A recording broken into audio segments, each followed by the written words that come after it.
Good afternoon. The first item of business this afternoon is a statement by Alex-Salmond on Scotland's independence referendum. The First Minister will take questions at the end of his statement, and there should therefore be no interventions or interruptions. I call on Alex-Salmond. First Minister, you have 15 minutes. Presiding Officer, I am delighted to lead a government that today introduces a bill offering the people the opportunity to vote for an independent Scotland. The Scottish Independence Referendum Bill is the most important legislation to be introduced since our Scottish Parliament was reconvened, not in itself, but what it enables Scotland to achieve with the powers of an independent country. Now, the parties in this chamber disagree fundamentally about the merits of independence. However, it is important to acknowledge the referendum bill itself is a product of consensus and cooperation. The Edinburgh Agreement, which the Prime Minister and I signed last October, has been followed by legislation in this Parliament and Westminster, which gives our Parliament the unchallengeable authority to organise the referendum. In drafting the bill which enables that referendum, the Scottish Government has been aided by the 26,000 responses we received in our consultation on this legislation. As a result, we are today meeting the commitment we gave under the Edinburgh Agreement. The independence referendum will be designed, built, delivered in Scotland. It will meet the highest international standards of fairness and transparency, and it will ask the very clear question, approved by the Electoral Commission: should Scotland be an independent country? We should not underestimate the importance to the wider world of a nation deciding its future by debate and democracy.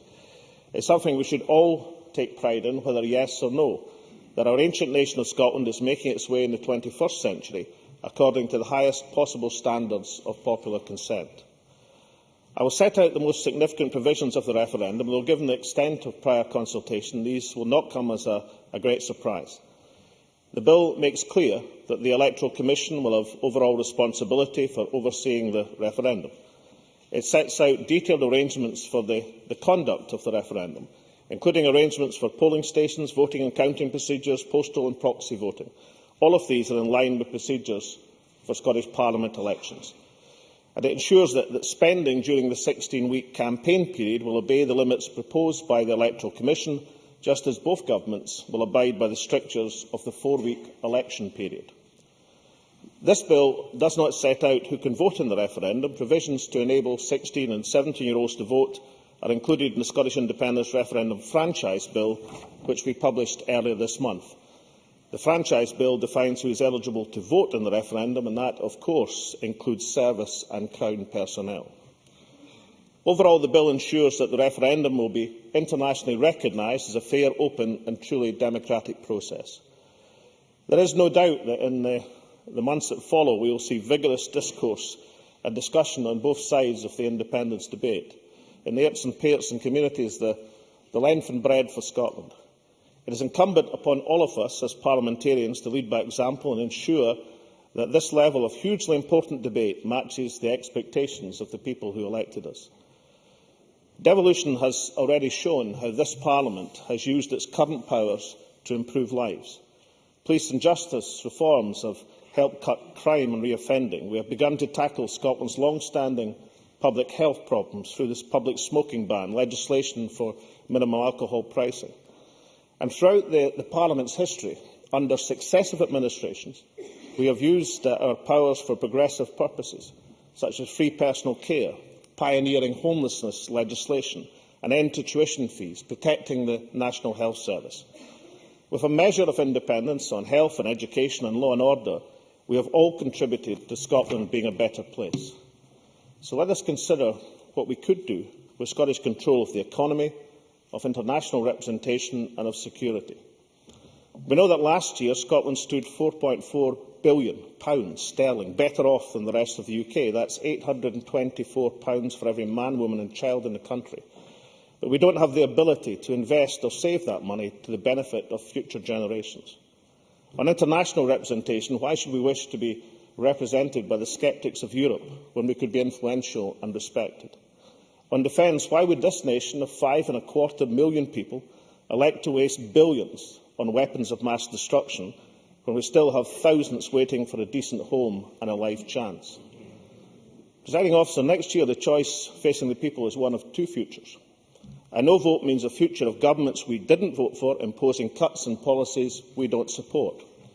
A yes vote means a future where we can be certain, 100% certain, that the people of Scotland will get the government they vote for. Figures from the United Nations published in 2009 showed that of all the world's richest nations, income inequality in the United Kingdom was among the highest. The draconian welfare reforms, such as cuts to child benefits, the bedroom tax, will only serve to make that situation worse. That is despite 90% of Scottish MPs voting against these measures. Now, this Parliament can and will continue to take decisions to try and mitigate the very worst of these ill-thought-out policies. But the key word, Presiding Officer, is mitigate. Until we have the full powers of independence, we cannot prevent them from being imposed upon the people of Scotland. So the choice becomes clearer with each passing day. The opportunity to use our vast resources and talent to build a better country, or to continue with a Westminster system that simply isn't working for Scotland. Presiding Officer, it's worth reflecting just for a moment on the privilege that this nation and this generation will have. Nothing less than choosing the future course of our country, a democratic referendum made here in Scotland. We have been on a journey since 1999. Since the restoration of our Parliament here in the heart of our ancient capital, we have witnessed a growing confidence, an increase in democratic accountability. I am honoured to announce that on Thursday, the 18th of September 2014, we will hold Scotland's referendum, a historic day where the people will decide Scotland's future.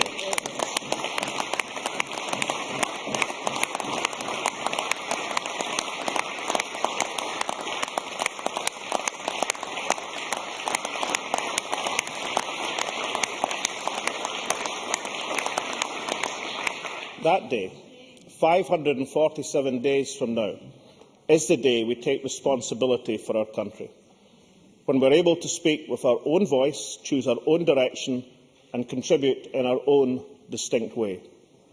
The day we stand on our own 2 feet to claim a future where we will not stand alone, when we gain a new, more modern relationship with the other nations of the UK, a true partnership of equals, when we will be part of a European framework, but on an equal basis, and when we will engage as a responsible member of the international community.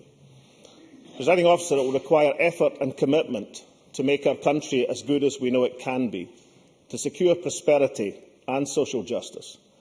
I believe on the 18th September 2014, the people of Scotland will vote yes to create a better country than we have now, one we can pass on with pride to the next generation.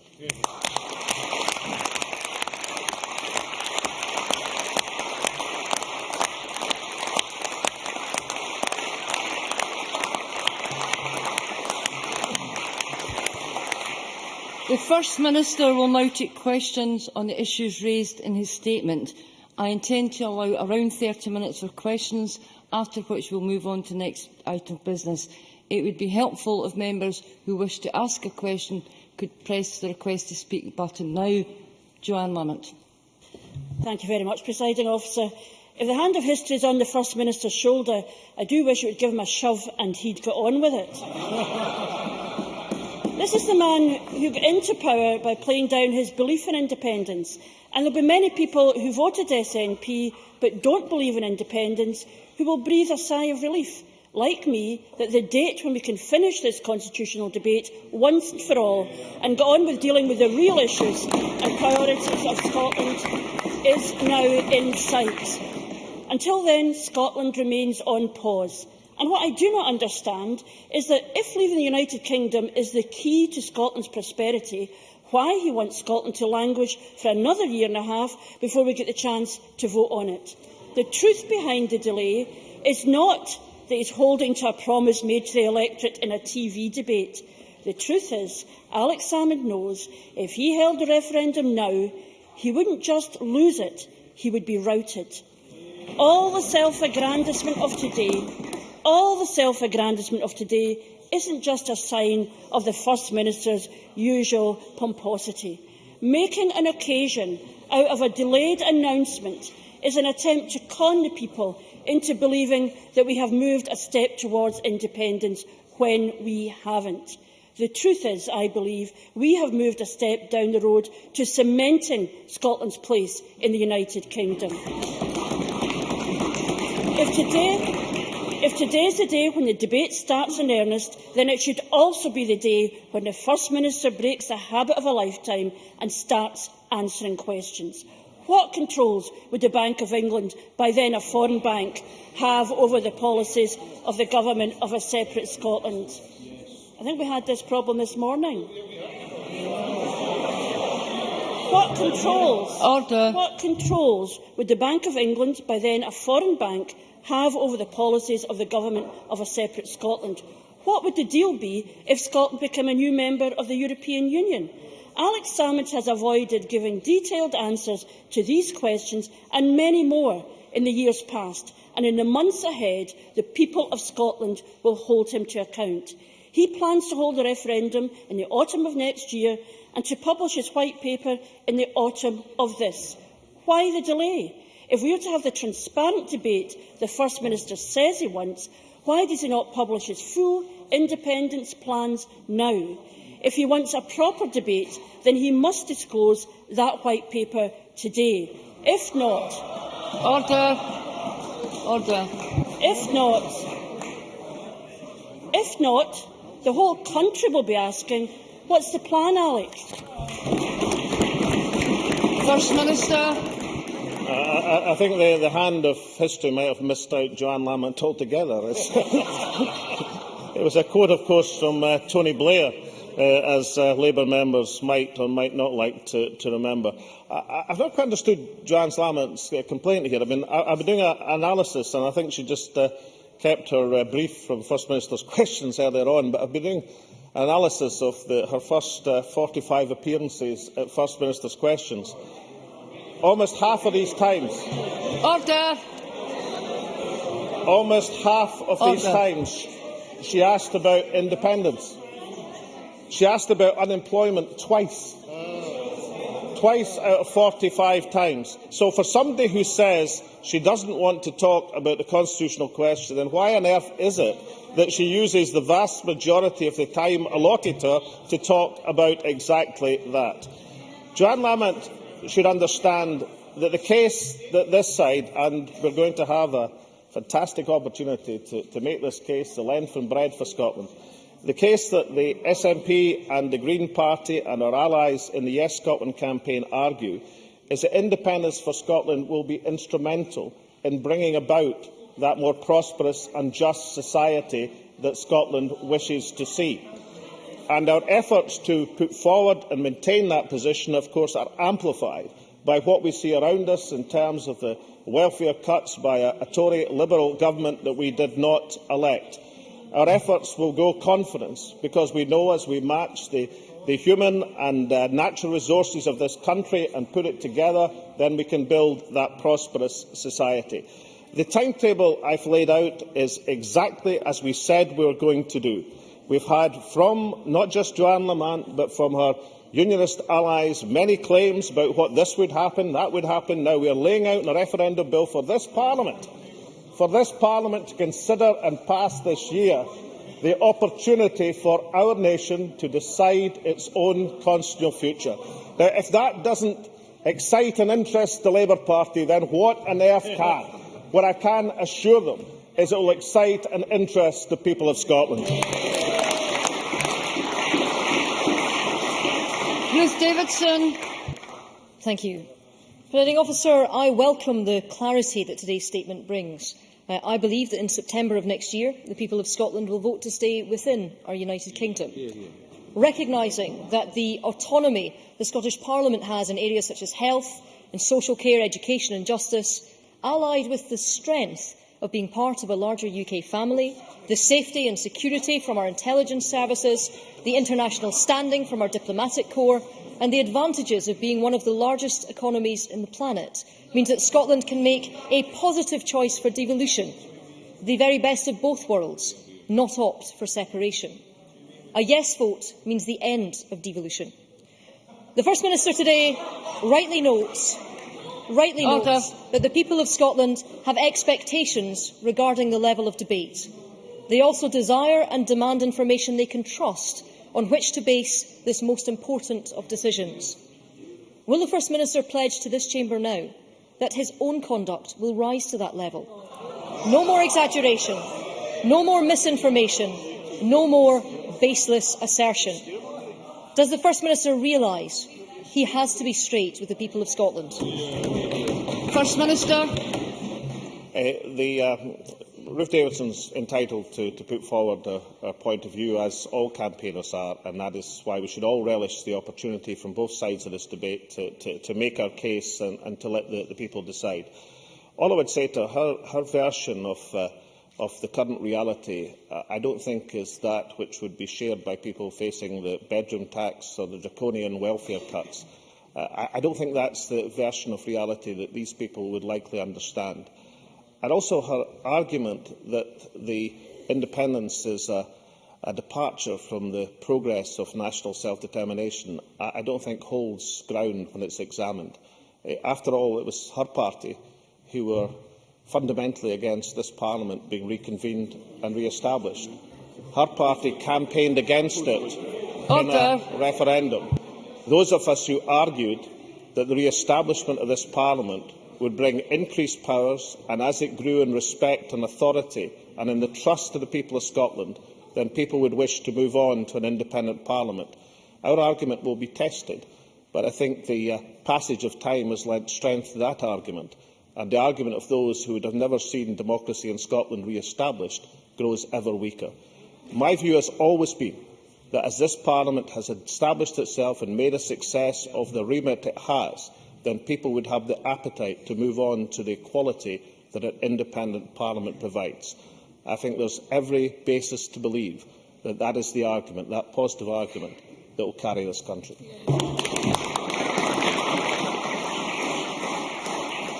Willie Rennie, to be followed by Bruce Crawford. I'm sure the First Minister is excited by today's events, but after all the build-up, this looks like one of those occasions where the trailer is more exciting than the movie. It's taken the First Minister almost 700 days to get the Cabinet to agree to the date of the referendum. Why on earth does he think it will take him less time to break up the country? And if he loses, will he join me and others to develop a new consensus for more powers for the Scottish Parliament in the UK? I favour home rule in the UK. Will he develop his proposals? First Minister. Well, like Ruth Davidson, his ally in Westminster Government at the present moment, the Willie Rennie is entitled to put forward his case, and I look forward to the debates and events in the campaign trail.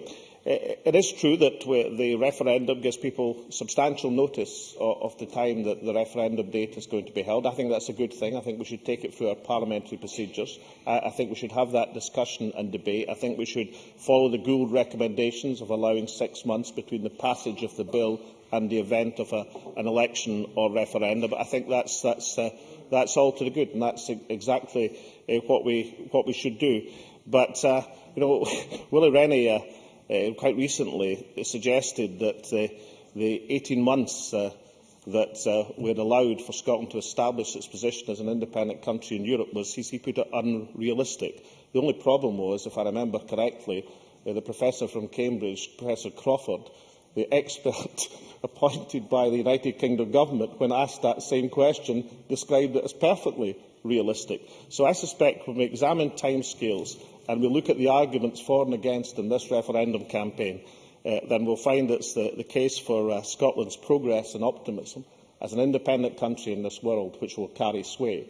And Willie Rennie's arguments to dilute that power and authority and that democracy are the ones which will be found wanting. Bruce Crawford, to be followed by Patricia Ferguson. Thank you, Presiding Officer. I very much welcome the First Minister's statement today. We now know the day on which Scotland will decide to take her place as an equal member of the family of nations. Does the FM agree with me that, despite all the negativity and fears generated by the anti-independence parties over votes for 16 and 17-year-olds, the referendum question, and yes, even the date itself, the Scottish Government has been positive, straight and fair with the Scottish people in regard to the referendum process? Order. And does he agree with me that it will be the same with the campaign for independence itself, to enable Scotland to be an independent, much fairer, prosperous and socially just country? First Minister. Well, Bruce Crawford, fairly and quite mildly, expresses some of the pessimism that the Unionist parties had in this process. They doubted we could establish a fair question. Ruth Davison thought the first question was fair, then she thought it was unfair because other people thought it was... well, maybe she was told, maybe she wasn't, but certainly there was a lot of expressions of disquiet that this process couldn't be properly organised, that the referendum wouldn't be properly conducted. What we've had thus far is not a suggestion from the Unionist parties that this is other than a fair democratic test of the will of the people of Scotland. So perhaps we should take, even if the pessimism about Scotland's future is still there, even if the negativity with which they express their arguments, every time the issues are raised which any independent country in the world with half our natural and human resources would regard as a matter of course, all of that negativity will remain. But at least today we haven't seen a question mark about the integrity, democracy of this process. That must surely represent progress, when even our Unionist opponents are now no longer questioning the integrity of a democratic decision. Patricia Ferguson, followed by Patrick Harvie. Thank you, Presiding Officer. I would normally begin by thanking the First Minister for prior sight of his statement. But on this occasion, the First Minister provided a statement that deliberately excluded the date of the referendum. The part of his announcement which he himself has been heralding for so many months. I noticed, however, that on page 1, the statement talks about the standard of fairness and transparency to which the First Minister aspires. Page 3 mentions fair, open and truly democratic processes. But the First Minister's need for a fanfare has already trumped those principles today. We know that John Swinney's leaked paper... Do you have a question, Ms Ferguson? Coming to it, Presiding Officer. John Swinney's leaked paper admitted that an independent Scotland would have a marginally larger net deficit in the UK. The OBR has already discredited the oil boom claimed by the First Minister. But given the importance of this debate, when will we have the undoctored facts about Scotland's economy, so that we can ensure that this Parliament and this country can be proud of the fair and democratic processes we all want, regardless of the side of the argument we happen to be on? First Minister. Well, can I first deal with the question? The processes of this statement were agreed, I believe, with the presiding officer in terms it was proper in the way it was put forward. I have to say I was very influenced by watching yesterday's budget, when the budget seemed to be in the Evening Standard before it was presented to the House of Commons. Therefore, I thought the date on which Scotland will take its historic decision should be told equally to all members of this Parliament and the people of Scotland. As far as setting out the arguments, that will happen, among other occasions, this very afternoon when Mr Swinney leads a debate on Scotland's economic strength. And I would hasten to suggest he may well pause to reflect on the figures from last year, the £4.4 billion relative surplus, the £800 a head for every man, woman and child in Scotland. It may not persuade the Labour Party. There are many, many people in Scotland should play that economic and financial strength to be used to rebuild our country, as opposed to continue under the tutelage of a Tory Labour government from Westminster. Can I remind members that very many members wish to ask a question? Can we please keep the questions as brief as possible? In that way, I'll manage to get through the whole of the list. Patrick Harvie, followed by Claire Adamson. Thank you, Presiding Officer, and can I thank the First Minister for the advance copy of the statement and congratulate him on guarding his big secret even better than Stephen Moffat with the plot of the new Doctor Who series. The First Minister, I hope, will agree that there are very many people in Scotland who are open-minded to independence, but who haven't yet been convinced, who won't be convinced by one flag or the other, but by the arguments of an independent Scotland and what it can do for them.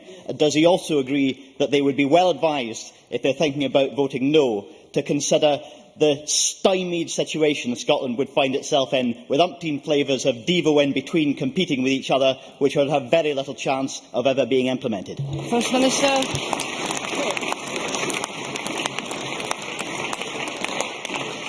Well, I think Paddy Harvey is perfectly correct to point out that the clarity which the Unionist parties call for in the arguments for independence is not matched by the opaqueness of their own arguments for whatever alternative they intend or don't intend to put forward.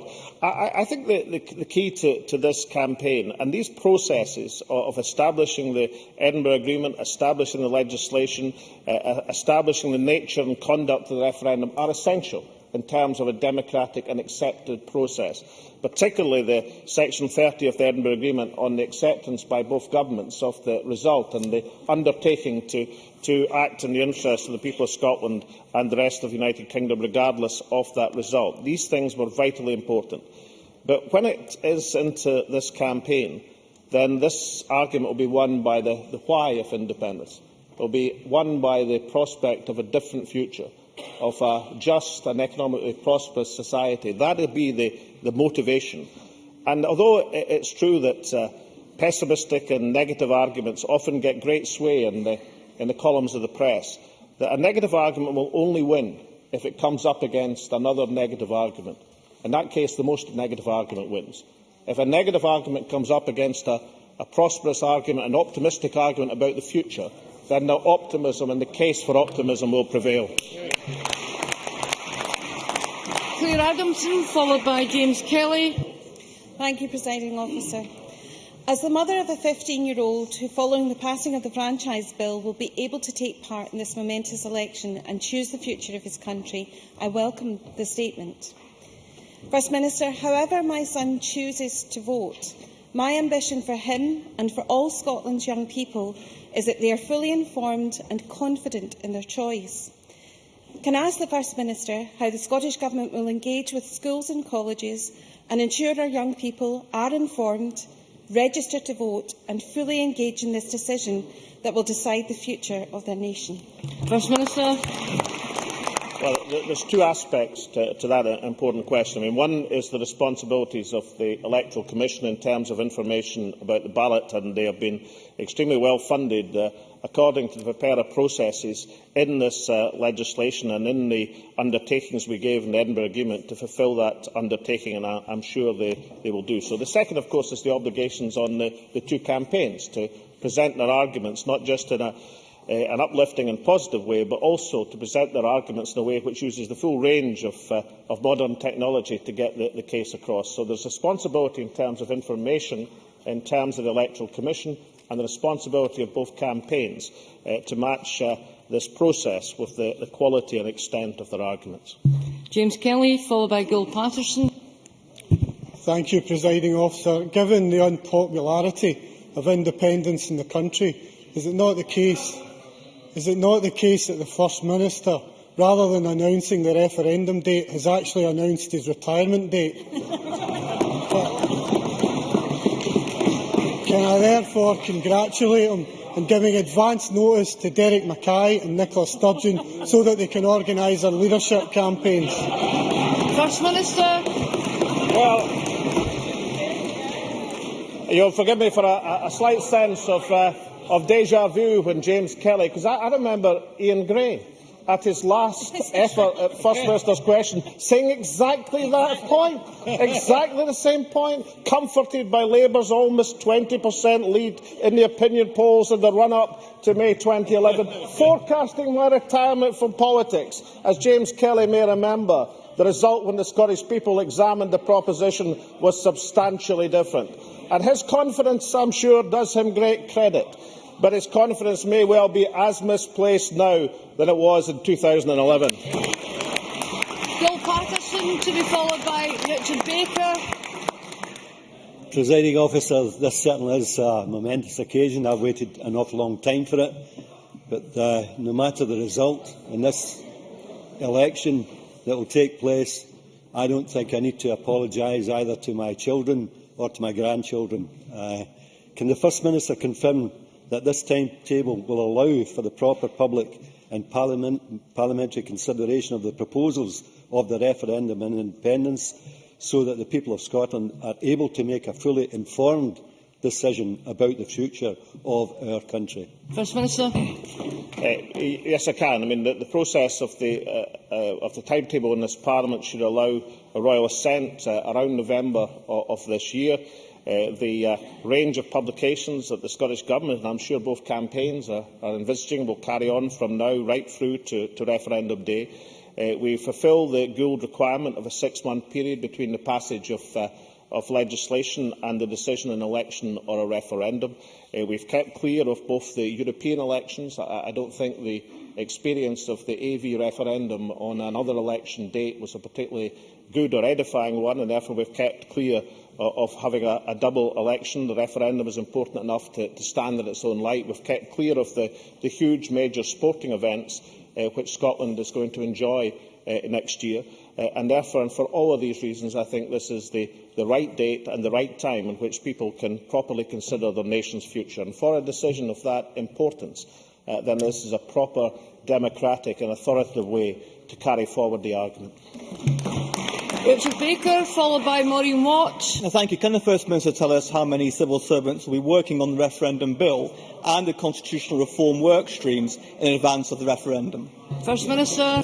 Well, I've heard various of our unionist opponents complain, as Ruth Davidson recently, as there was too few civil servants working on a defence perspective, and no doubt that there will be complaints that there's too many. But let me say, the civil service of Scotland, unlike perhaps civil service elsewhere in these islands, is fully committed to securing a better future for the people of this country and implementing the wishes of the democratic government of the day. And if the process by which people chose to go down this road to have this referendum, a key part of the proposition that was put in 2011, if the members' arguments had carried sway, then he's right. We wouldn't be having this referendum because he wanted to deny people of Scotland a choice in their own future. Maureen Watt, followed by Kezia Dugdale. Thank you, Presiding Officer. Can I first of all congratulate the First Minister on leading Scotland to a place where for the first time ever in its history, all Scots over the age of 16 will be able to determine their own future.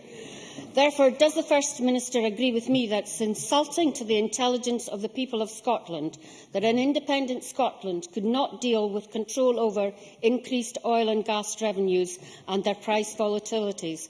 And does he agree that only with control of all our revenues can Scotland begin to deliver the more fair and equal society our citizens deserve? First Minister.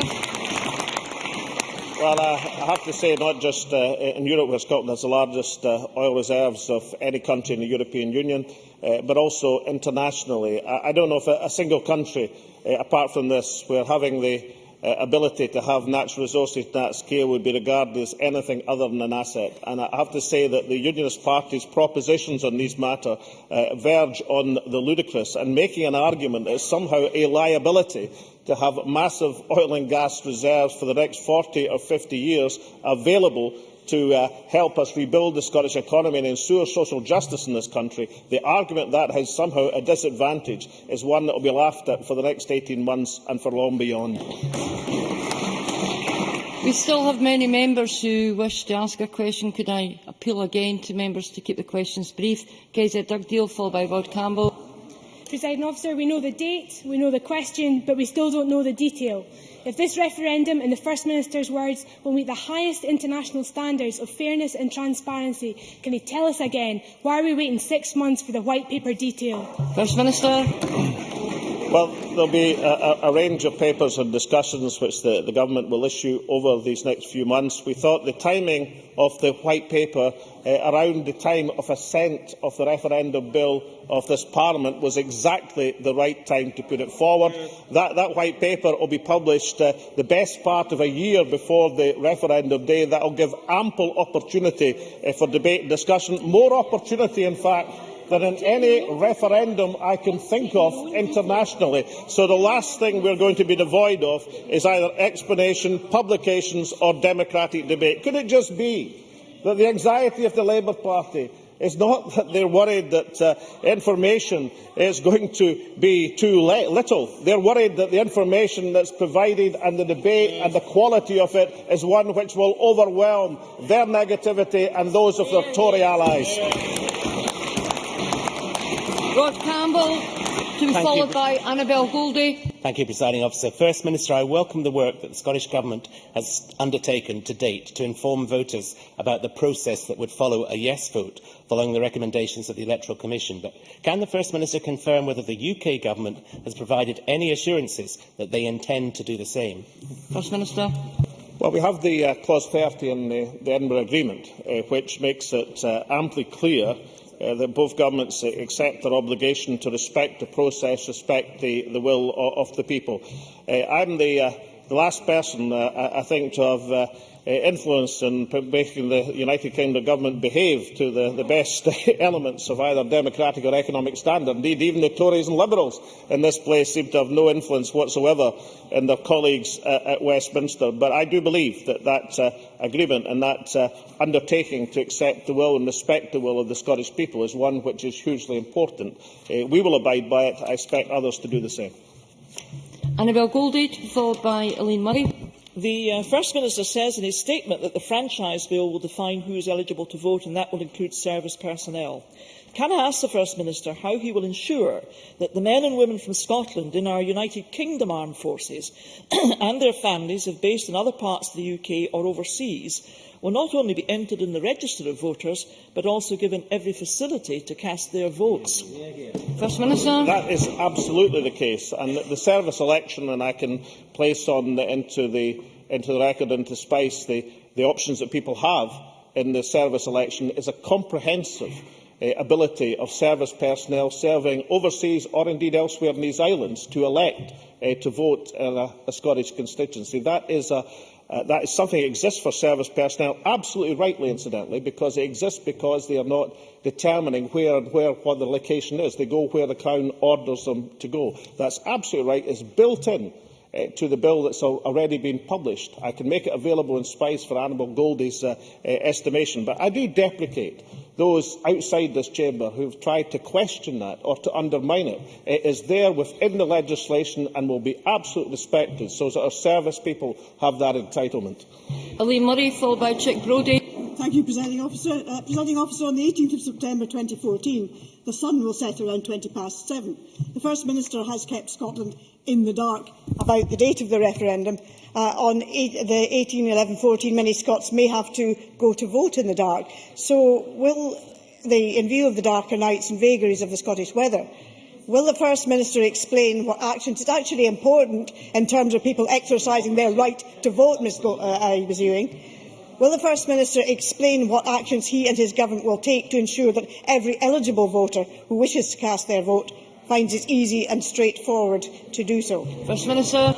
I don't know if Elaine Murray was listening. The date is Thursday, the 18th September 2014. I've never heard it suggested hitherto that is somehow too late in the year to have an election or a referendum. But I'll probably light a candle for Elaine Murray to shine upon her darkness. But it gives ample time and opportunity to hear the arguments and for the people to decide. And I don't seriously think when Elaine Murray's got time to think about it, she'll think that's anything other than a very reasonable date timescale for the choice that the people will make.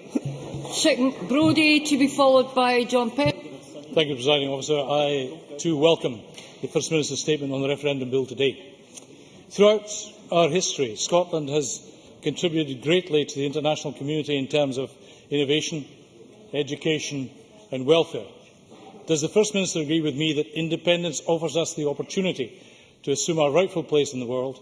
And can he outline what some of the expected international implications and benefits of our independence will be? First Minister. Yes, I believe all of these things. And if I can just take the opportunity, I'm just reminded that the date for next year is only actually a week later than the date of the devolution referendum of 1997, which seemed to meet with everybody's assent as being a reasonable time of year to have such a referendum. Thank goodness we had that referendum, established this Parliament, and, as is rightly said, now have the opportunity to complete that process and have an independent country. John Pentland, followed by Margaret MacDonald. In the interests of unredacted fairness and transparency, will the First Minister agree to have a public, live debate with Alistair Darling as leader of the Better Together when we get to see the far too long-awaited White Paper in November to help the Scottish people in all layers and pairs to make an informed decision about the future of Scotland? So, First Minister, will you agree, or are you just a big fearty? First Minister. Order.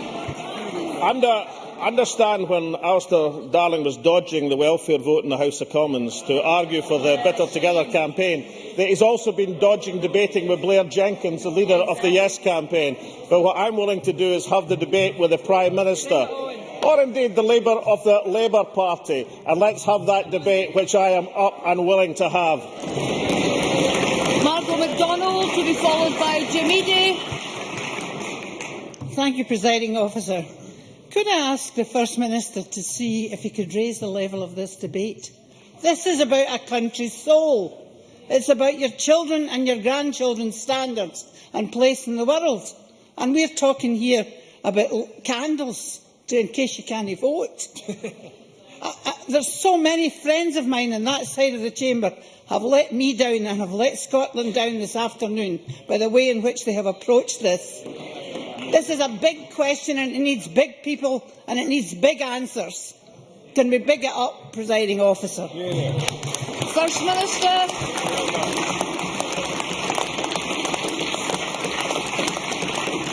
First Minister. Order. Not for the first time, and certainly not for the last time. I agree with Margaret MacDonald. Jim Eadie.